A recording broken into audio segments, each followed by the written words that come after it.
guys, welcome back to my channel. My hope is that you're all doing well, and if things aren't so great for you at the moment, that you're taking the time to breathe and find the center within yourself that brings you some sense of peace. As with all my talks, take what resonates with you and let the rest go. Talk 3, here we go. Today's talk is on separation and togetherness.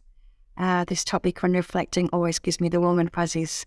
Gives me a sense of wholeness and empowerment. I feel connected, a real strength, and it's my hope that you too will get that from this talk today. So first off, I want to take you on a journey. For me, my best learning and retaining of knowledge is generally through imaginative play or analogies.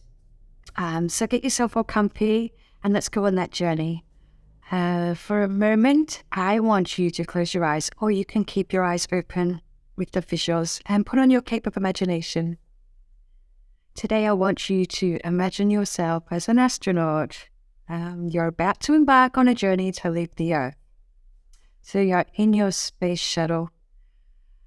But before we take off, I want you to take a moment and just look around you.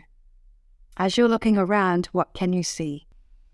You can see people waving, trees of all sorts, buildings, roads, cars passing by, amongst many other things. Now you're ready to lift off. As you're ascending, you look out the window. As you go further up, everything is becoming less visible. You're not seeing everything in their individual form anymore. The higher you're going now, you are seeing oceans and land. And before you know it, you're just seeing a big ball. What do you see? Earth, you see. As you're looking at that big ball Earth, take the feels into how it is just one big organism. Now, as you've been on that Earth, you know just how much is actually on it. But from way up here, you don't see anything individual anymore. There is no separation. That Earth is a whole. Everything on it is functioning together. It's all connected. You are not separate from me, and I'm not separate from you. We're all created from the same source. You didn't come into this world any different to how I came into this world. And I'm not here talking about a natural birth versus C-section. I'm sure you understand what I'm saying. Our bodies have all the same parts. It's one blueprint. We're all one blueprint. And don't you think it's incredible that 8 billion plus people all share the same things?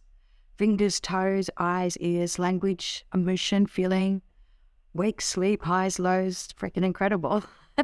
So between a soul and a physical sense, we're all the same. So why then do we have such a separation? Experiences. Each coming into this world with a different set of circumstances, experiences, abundance, lack. That is the separation, not you and me. It's like this invisible shell that we all each carry. Somewhere along the line, my thoughts separated me from you. My life experiences separated me from you. I started saying things like, you're better than me, or I'm better than you. Your life is easier than mine. My life is easier than yours. I can't do what you're doing. You can't do what I'm doing. Your life is more prosperous than mine. My life is more prosperous than yours. You're more beautiful than me. I'm more beautiful than you. I don't like you. You don't like me. There are so many layers to my thoughts, feelings, emotions, reactions, and actions. Of course, they're going to play out in my external world as separation. I lost touch in the beauty that we're all connected. That I'm here bringing along my own unique qualities that in a special way complements everybody. You bring your unique set of qualities that complements me and everyone else. So whatever created me because I'm an important part. You were created just as you are to bring your light. How does a body function without a heart? And it doesn't. This separation thing that we do with each other, comparing along with the impacts of our words we tell each other, the words we actually tell ourselves, can have such debilitating effects. I didn't have the knowledge. Perhaps I just wasn't open enough to believe that my thoughts could change, that I ended up with such low self-esteem, little self-worth, hatred, pain. I lived and breathed this, and I reflected that out into my outside world, into my relationships with people, my journey of life. Self-sabotage could have been my middle name. As a child, life felt a little out of our control. We were brought up with the beliefs of the people who raised us. We were taught what we could and couldn't do. We acquired fears, dislikes, judgments, doubts, insecurities through our upbringing. This played a huge role in you becoming into adulthood. As an adult, you carry all those things manifested from your childhood. Something happened to you and it created judgment. Emotion and feelings are then attached to any similar experience felt. This is where you create separation. Through magazines, media, we're left feeling inadequate on many levels, like we aren't enough. It's driven to make us feel that way. We start feeling like we need to look different, we need to eat a certain way, you need to buy this to get this. You'll be liked more if you do or buy this. It's trained to talk to us, to make us believe in imperfection, in lack, again, creating separation. Can you see just how much is available for us to separate ourselves from one another? Sorry. The words and phrases we use create the separation. The way we relate to one another also does this. This comparison between each other only holds our own progression on this earth. I am certainly one that has time and time again compared myself to people. I have also time and time again used words and phrases that have kept me separated and closed many of doors. How often have you compared your circumstances or appearance with others? How often have you laid judgments on those around you? How often have you felt the judgments from others on you? We've all been there and we've all done it. For the most part, this comes down to the conditioning through childhood. It comes down to experiences at any time that impacted us, insecurities we hold within ourselves. We're so fixated with the external, we don't even consider why we create such a separation. We don't stop ourselves and ask, why do I think that? Or what made me react like this? Imagine walking through a busy mall and you had the power to send everyone you passed either the warmth of love or the darkness of pain. Why on earth would you want to give anything other than the warmth of love? Being that everything is energy, then I think it's safe to say you're already doing this. People are already feeling you because we are all in fact connected. When you're in conversation with a friend and your friend tells of their bad news, do you not on some level feel their pain? What about when your friend is overexcited in joy? Do you not feel that joy? So when I say everyone feels what you give off, it is so. Let me try something with you. I'm going to say the name of someone and I want you to feel into how that makes you feel. I want you to take a few deep breaths and watch as the visuals play. Imagine that you had to walk up to this person and say hello and strike up a conversation. A heavily tattooed person?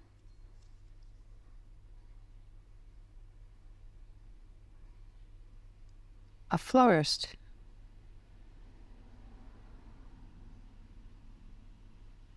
A drug addict?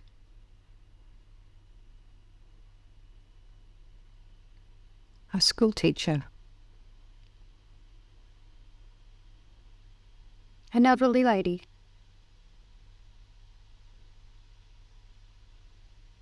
A group of teens in an alleyway? Child?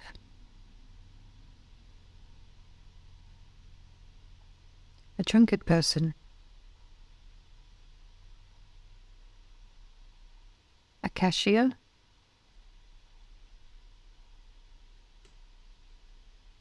A homeless person?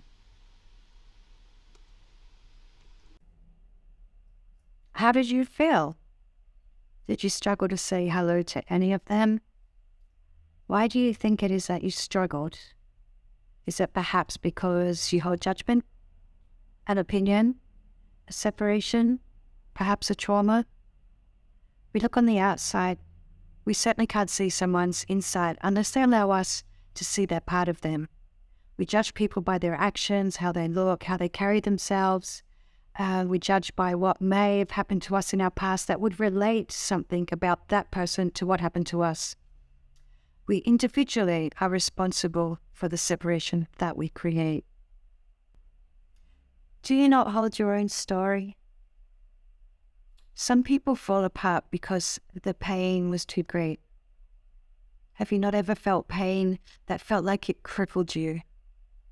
Some are stronger than others. Some have more support than others. But generally, people don't do things for no reason. There is some sort of conditioning, a lack of help, a lack of understanding.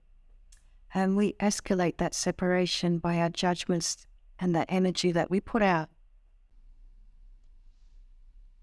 Sometime this week, when you're out and about walking, perhaps you're at work or on a train, put on a different pair of goggles. I challenge you. Yes, I'm challenging you right now. Rather than looking at the genre of person, I challenge you to find one nice thing about each person. This could be literally anything. You wear your hair nice, you're a cute family, you radiate such a peace, that baby has such a cute giggle. If you find someone that you feel challenged to find something nice, send a loving thought. May something make you smile today. May you find joy. Hello, I see you. May the help you need become available. Energy transference, guys. Yes, it's real. When we look at flowers, we marvel at how beautiful they are. They are given so much love, no wonder they're so beautiful. When a tree is looking a little worse for wear, we start to water it and give it care, and it starts to form new shoots and leaves, and it comes to life. Nature is our biggest teacher.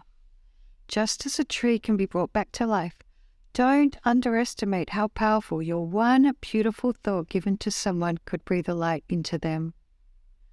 We ask how we can make a difference.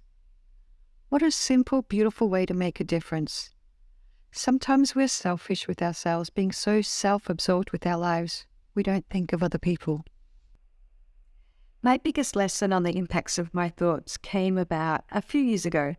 My son and I would always go on our daily walks, and for some reason we would always walk past this really elderly lady. And man, did she have an angry face. Yeah, I couldn't bring myself to say hello to her because I didn't want to intrude on that space. I don't know, it was heavy anyway.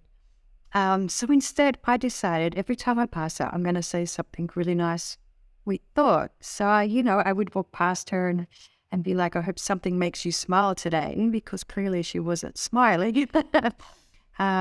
Anyway, it was about the 7th or 8th time walking past this elderly lady that she just turns around, looks at me, smiles, and says, hello. This elderly lady had the smile of the most amazing angel. She literally took my breath away. I was speechless and I couldn't say hello back to her. But the whole day I had this inner joy and a smile I couldn't get off my face.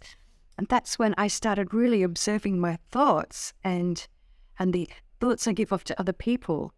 So I started playing with this like a game, and it was miraculous, the amount of energy that was shift between people in my life, people I was having hard times with, were suddenly just chill. Just the other day, I read a post about a family of 4, 2 adults and 2 children, that were in desperate need of a new tent. It's so cold here at the moment at night, like it literally feels like you're on an iceberg in Antarctica. Maybe because I'm so close to Antarctica, but it's cold. One of the comments asked if it was by choice that these people were in a tent. And their reply was no. In that moment, I felt gratitude for the roof over my head. And I began pouring out loving words to the family and the community that the family would have their needs met. So I have no doubt that their needs were met. So many people putting beautiful comments of love and assistance. So thoughts create. We all have opportunities to help, and we can help. Sometimes we have the physical material means to help someone, and sometimes you have the loving thoughts to help. None is more or greater, less than the other, yeah? The more you practice this, the more you find you're unconsciously giving off love. It's a positive change. That is the energy you're putting out. So what do you suppose the energy will be coming back at you? Everything is a reflection. Imagine the whole of humanity given in such an incredible, easy way. You are the master of your thoughts. You can change them. You can end the separation. Everything starts within ourselves. The saying, be the change you wish to see. Find a way to love everyone. That is loving yourself. What a beautiful gift you can give to yourself and everyone that crosses your path. What a wonderful way to reignite the togetherness and dissolve the separation. Those people in your life at the moment that make life feel challenging. Find a single nice thought, even if it feels incredibly hard. Even if that person that is challenging is yourself. You'll be surprised at how much changes when you change the energy towards people. You'll be surprised at how much better you feel when you change the energy towards yourself. Understand you as you are, an important ingredient on this earth, because you are. You in all your unique ways. No one is more or less than you are, and you are not more or less than anyone else. We're here together, equal. I want to take a moment to say thank you to the beautiful messages I've received through my Facebook page. I will put my Facebook page into the description or wherever you do that stuff. Still new. If you want to join the group, yeah. I'm grateful that you've chosen to listen, to reflect, and to find ways to enhance you, especially through your struggles. So thanks, guys, for being present through my talk today. My hope is that it has brought you comfort, understanding, and a teaching that will enhance your being, bringing that light out even more, helping you help yourself change the way you think, react, and act. If you feel drawn to, like, subscribe, and share. We'd love to hear your thoughts. Be awesome, guys. Yeah, just be awesome.